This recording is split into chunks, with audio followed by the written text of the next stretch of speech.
So, Sasha, hi, welcome back to Director's Notes. Thank you for having me. No problem. So, we obviously had a brief chat about Last Swim at London Film Festival.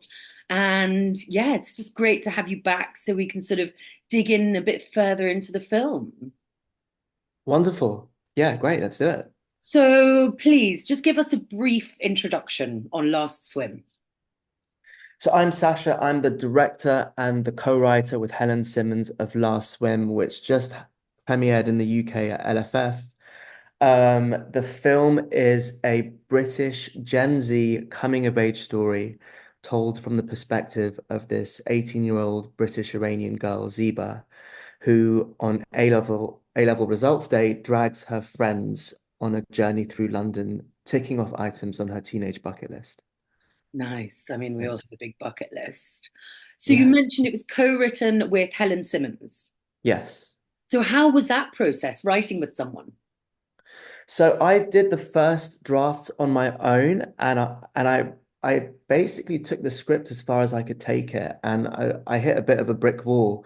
And Campbell, my producer, brought Helen on board, and I had a chemistry meeting with her, and I really liked her, and I knew that I was confident in some aspects of the story, but there were some things that I needed some reassurance and help with.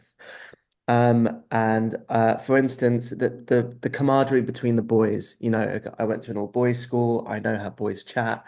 I've been in the car with my friends. Like I understand what that atmosphere feels like. But I wasn't entirely sure that the emotional journey from the female perspective of Zeba was authentic and accurate. So I needed Helen's help there, and she was amazing. And she's also a little bit of a structuralist as well. The initial drafts of the script were a bit more of a kind of dual protagonist, and she felt strongly that it needed to be single perspective. We needed to be with Zeba and stay with Zeba for the entirety of the film, which I think definitely made it stronger. I mean, you feel like you're with her the whole time. Yeah. And we kind of reframed Malcolm more as the antagonist. And so it was a really lovely experience of working with her. And now we're working together more collaboratively on the sophomore project, which is yeah, kind of the anti-companion piece to Last Swim. Okay, Yeah. anti-companion piece. I'm intrigued. Yeah, well, I mean, so Last Swim, as you know, is kind of about youth and the beauty of femininity. The next, it's like the other side of the coin, but it's a slightly darker version. It's about toxic masculinity set in New York in the tech startup world. Oh, Yeah. how exciting. Oh, yeah, there's a lot of toxicity there. Yeah, yeah, very much so. So you spoke about sort of putting us in the POV of Zeba, this 18-year-old. And I know when we spoke at LFF, it was important to you that all of your actors were sort of genuine children of that age, of those Yeah, experiences, because we mentioned those American series where they've got 40-year-olds playing. yeah, completely. Um, Yeah. Tell us all about casting, and because there's just this amazing chemistry between the group of youths. So we started with Zeba. We know that that was the main piece of the puzzle. Um, so I worked closely with Shakira Dowling, our casting director, and I had worked with Deba on a music video a few years ago. And I remember then she left a real impression on me. But her background is mainly in modeling, and she's an activist and an influencer. She's been in one other film. She had a small role in Luna Moon's Horde. But yeah, she appeared on a list of about a dozen or so British Iranian options for Zeba. She sent in a tape. I narrowed it down to three, and she came in for a callback. And in the audition, we did the diagnosis scene, which originally in the script was a much larger scene than it ended up being in the film. In the film, we just see fragments of the scene.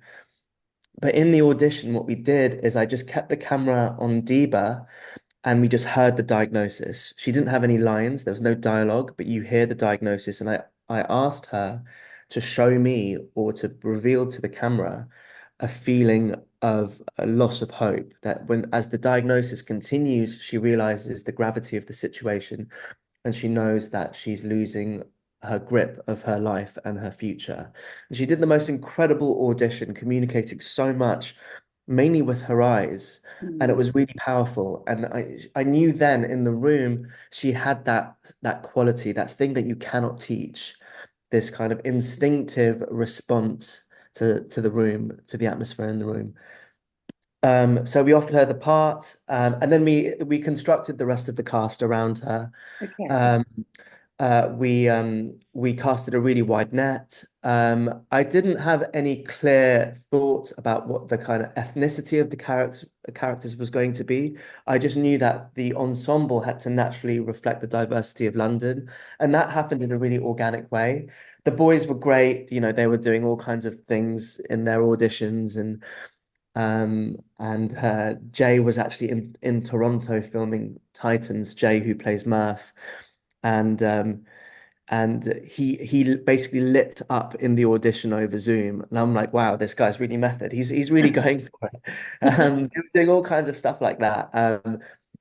And then the last person, and then of course the mother was very important, played by Narges Rashidi from Gangs of London and Under Yeah. the Shadow, and she was really lovely. And what I knew from both Narges and also Lydia, who played Tara, is as well as playing the characters in the film, they were also going to foster Deba through the process.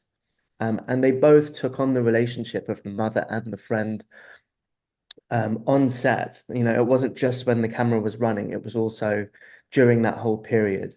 So they really helped foster an environment where she felt supported and she could do her best work. It came to the point where, because we were greenlit towards the end of 2022, when we missed our window to shoot because it's a summer film, I had like a good number of months to work with the cast. So I brought them together in twos and threes. When it came to actually shooting, it was like filming with a real group of friends. They were messing around all the time, and I felt like a school teacher, constantly cracking the whip, telling them to get serious. Like Jay was doing cartwheels in between takes. They were just, they had this amazing ball of energy that I was constantly trying to get them to save themselves for when the camera was running. But yeah, and subsequently they're still really good friends. They hang out all the time. They send me selfies when they're hanging out and having slumber parties and watching films and doing what they do, which Oh, is that's really so nice. great. Yeah. And you feel that. I mean, it does genuinely feel like they're all friends and they've all known each other. And that carries through the whole way. How many shooting days did you have? So it was 4 weeks across 21 days. Yeah. And was it a challenge to keep the right Yes. energy? Because I know when we first spoke, you weren't able to shoot in sequence, which was your first plan. That's right. Yeah. And you mentioned that a lot of people want to do that, but Yeah. I guess that's my naivety as a debut filmmaker.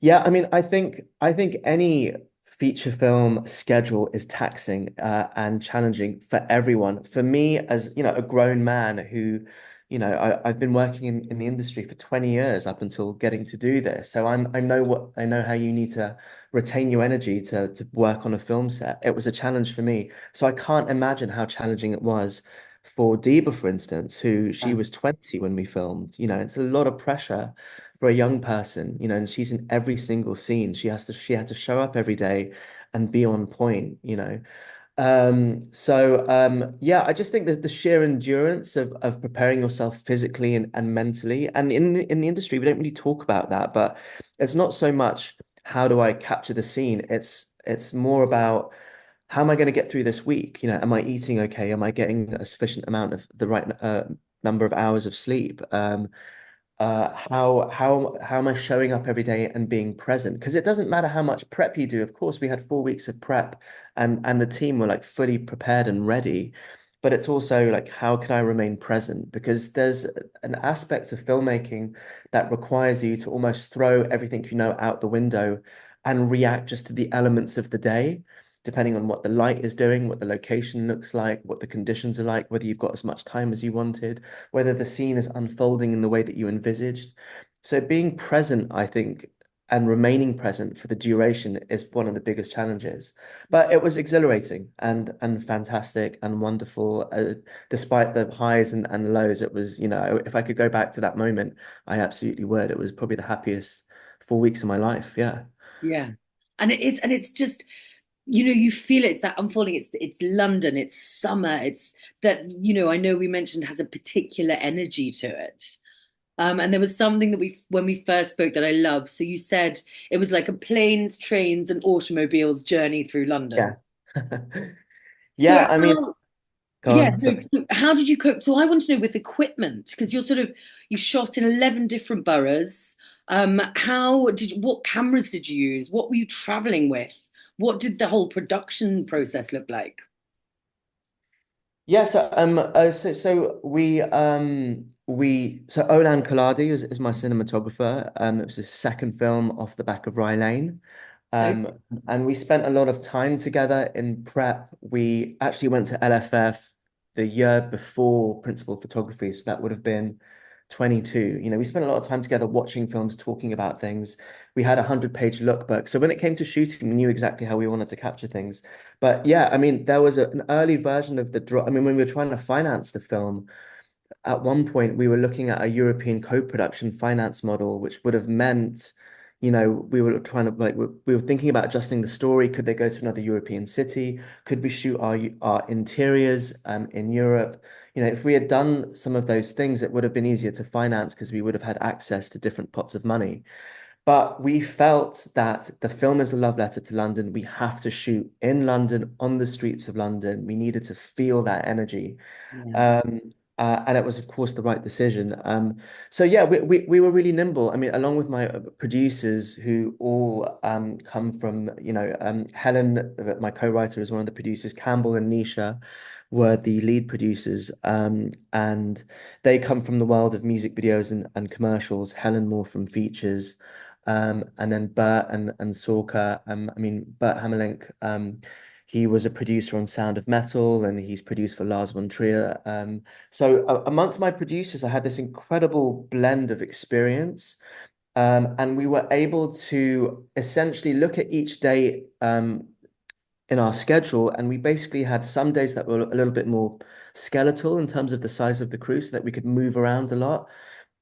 Then we had other days where it was kind of all the bells and whistles. Like for instance, when we're driving around London, we had a low loader, and that was its own challenge. What I really love the scenes in the car because it feels like you're with the characters, but the talent, they were never all in the car at the same time. Such is the nature of when you have to shoot in a moving vehicle. So you have to basically separate the front of the car from the back of the car. So you've got your characters in the back of the car, and then you've got your crew in the front. Olan, my DPs, and he's like 6'6" or something. So it's pretty cramped in there. And then the talent who are sitting, the characters who are meant to be in the front of the car, they are in a follow vehicle, and they're communicating, they're reading their lines through a walkie-talkie. So it's this very strange way of shooting, but in the edit, you're able to piece it together so you feel like you're in the car with them. But yeah, in answer to your question, it was a combination of basically big days and small days, and ensuring that, there were some days where we couldn't own the location, such as the shoot day on Haymarket or also Primrose Hill. But it was important that we were filming on the streets. I wanted to capture that energy. And I can't remember if I mentioned to you last time we spoke, but on some of the days, the location was just flooded with tourists, and a tourist came up to me in the middle of a take and asked me for directions. And I'm like, I'm trying to make a movie. Um, but yeah, so it was every day was different, basically, is I guess my answer to the question. And some days, like for instance, the shoot day on the tube, filming on the tube is actually very expensive. And at one point, we were going to shoot those scenes on a bus, but it wouldn't have had the same energy. So we were stubborn and said it had to be on the tube. And that tube station scene for me is one of my favorites because there's an energy in that space, especially when you think about the emotional journey the character is on. I don't think we would have been able to communicate that in the right kind of way if it was another form of transport. No, and I think with the tube as well, that just moves back to what you wanted it to be, a love letter to London. Yeah, everyone who knows, and you've got them on bikes, you've got them in the car, and so I yeah, think having the tube as well, I don't think it would have been the same without that. So well yeah, done, very much. fighting your side.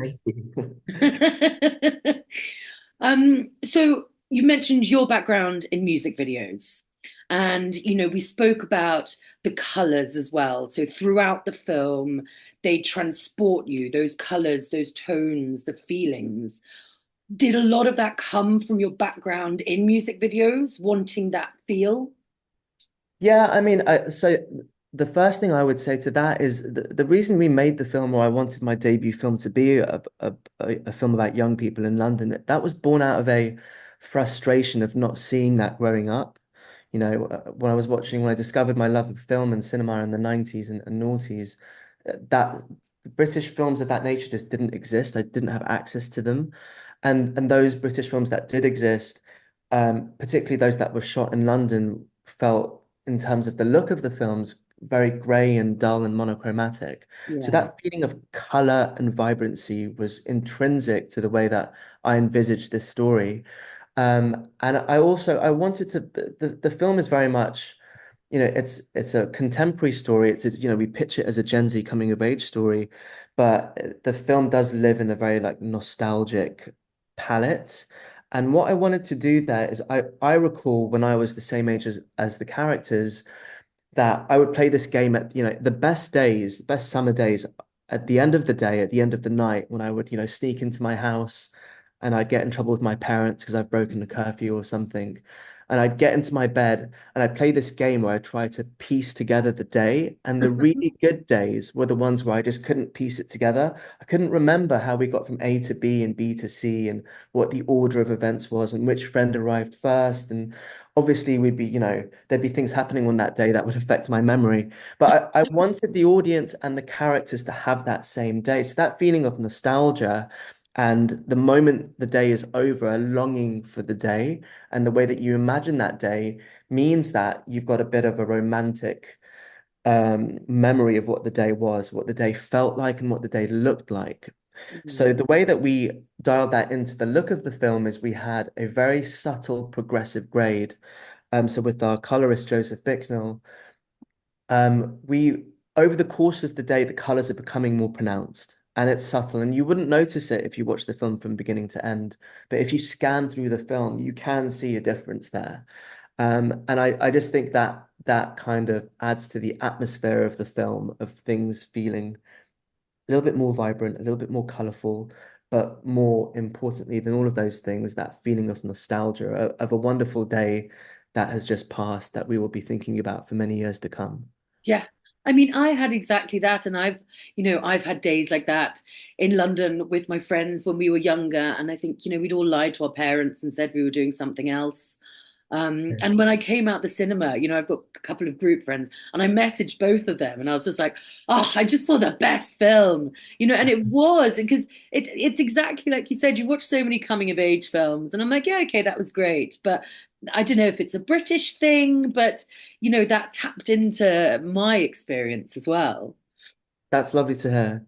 And you were talking about, so when we began, so talking about the youth and tapping into this universal feelings, you had a huge screening in Spain. Yeah, so I've just come back from Seminci Festival in Spain, and they screen a few of the films from the program for local schools. So they had me do a Q&A, and it was early in the morning, and I didn't really know what I was walking into. But then I arrived, and I could hear the end scene, and then when it cuts to black, I just heard the room just erupted, and I've never heard anything like it. And so the film played. It was in English with Spanish subtitles for an audience of local Spanish schools. The audience was age ranging 16 to 18. And it's the first time the film has played to an audience where they are the same age as the characters. So I really didn't know how the film was going to land in that kind of space. Up until now, it's only played a festival-going audience, which is obviously, very different. Yeah. The room just erupted, and they had so many questions, and I could see some people they had an emotional response, but despite the film is tinged with sadness, but it also has a feeling of jubilation and hope. And they mimicked that in the way that they responded, and they were asking me questions, and I had a lot of questions about Deba. And it was just really invigorating to see because the film is for a 16 or 18-year-old version of myself, you Yeah, know. So the fact that it landed in that way with a young audience, I just am really excited for the theatrical release and to see British kids of a similar age of course. have the opportunity to see it and maybe even do a school tour. Yeah, that would be amazing. So this is your debut feature. So you're BIFFA longlisted for the Douglas Hickox Award. Um, so how does it feel that what you set out to achieve, you have done? It's honestly it's mad because the whole thing, we just every step of the process has been really challenging, and when we came to being green lit, I was just grateful for the opportunity to make the film, and then when we finished the film and we got into Berlin, I was grateful for the fact that I got to premiere my debut film at an A-list festival and then to bring it to London. So it's just this snowball effect of really like amazing things happening, none of it expected, but very grateful for all of it. And just kind of taking it in and happy to be in the company of all of the other incredible films on the circuit. Our film, something that distinguishes our film is it's exclusively independent. Yeah, It's it's basically a few people and production companies and backers coming together because they wanted to tell this story. And we didn't get the support of the public funders. Um, so the fact that it's come together in this very independent way, but to be going on this journey that is very similar to other films that have had support. It makes me think that everyone, not this, and I'm not just talking about myself, but my cast and my crew and my producers and the production companies, it just means that the gamble that they all took is being vindicated. And yeah. I think it means a lot for those people to be able to screen the films. And at London, we had our families there. I was like, this is the reason why you haven't seen me for the last 18 months. It's so nice to be able to do that. So we're all over the moon and jubilant and excited. Yeah. I mean, do you have any advice for independent filmmakers out there? Because, a lot of them are fighting to get these films made, and it's not easy in the UK, as we've mentioned. Yeah, I think the UK is the hardest place, one of the hardest places in the world, if not the hardest. And the reason I think that's the case is because of the volume of talent that we have. There's so many talented people up and down the UK in every part of the industry, from actors to writers to directors to crew. And there are so many fantastic stories that need to be told. Um, and it's not the fault of the public funders. There just isn't enough money in the UK, and it's just when you think about the quantity of projects and the very few that actually can be made, it means that a lot of people are disappointed, and I was one of those disappointed people. So anyone else who has applied and has been unsuccessful, that's okay. There are other ways to make your film, and I'm hoping with the new tax credit Yeah, that should help people a little bit more. You just have to use every knockback and rejection as an opportunity to keep working on the material, keep crafting the material, make it as good as you can make it. And I think, it's the way that we respond to rejection that determines how far we can go. And I think that's really hard. But I think that's true of every industry, that rejection is a part of it. yeah. I know nothing about making films. My specialty is in failure. I'm a specialist in failure. I've failed my entire life, and that's what it is. You just keep failing, but you keep failing on bigger projects, I guess. Yeah, You know. Um, so I think if you believe in the material, and the other thing I would say is like this film is very personal to me. I think if you're writing something that's personal to you, your experience, whatever that experience is, and if you tell that story authentically, it will play to a room. It really will. Even if there are people in that audience who don't understand what it's like to live in your shoes. And I think that's really lovely. So anyone who's telling a personal story, just keep trying to do that, and it will find its audience. Absolutely, it will. Yeah. and are you sort of bringing that experience and those lessons into your next production? Well, my next film was about toxic masculinity. It is, it's quite Masculinity. different. It's yeah, absolutely. I mean, this film is, a traditional drama and coming of age story, and when we were making it, everyone kept saying to us, no one wants to see dramas at the moment. People want genre films. So the next film is a genre film. Okay. It's a psychological it was a character study that segues into a psychological thriller. And the elements in terms of my own experience because the film is about a young man and it's about masculinity. And it basically came about when we were editing Last Swim. I find the edit process very challenging as a creative person who suffers a little bit from ADHD. I love being on set. I love the variety of every shoot day, and Yeah. then suddenly you're in a room without windows for like 4 or 5 months. Yeah, very different. Yeah, very different. Requires a lot of discipline, and it was a slog. And halfway through it, I was really struggling. And my editor said to me, he's like, you need to do a few things. I want you to like make sure you get, if you get 7 hours of sleep. I want you to take a cold shower in the mornings and have a fruit smoothie. And I want you to listen to this motivational audio. So Okay. I started doing all of this stuff and I was listening to this audio and it was really getting me going in the morning. And then over time, the algorithm on the motivational audio was sending me down this dark path. And I found myself listening to these um, really questionable characters, the likes of Jordan Peterson, and then you realize you're only a few steps away from people like Andrew Tate, and Oh God, that's the name that was on the tip of my tongue. I was like, he's coming. yeah, completely. So then you understand how young men are exposed to this stuff. So that experience of basically listening to all this stuff then helped me get into the shoes of this other character that we're developing at the moment. And I thought to myself, oh wow, so this is how they get you. This is how young men listen to these male voices and then they start developing these quite questionable character traits.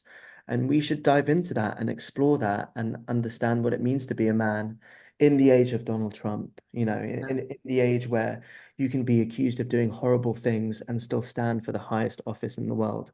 So yeah, in terms of my own personal experience, yes, yes and no. There's a little bit of fact and then a lot of fiction. So yeah. Amazing. It's called Confidence Man. Yeah. So Okay, Confidence Man, great.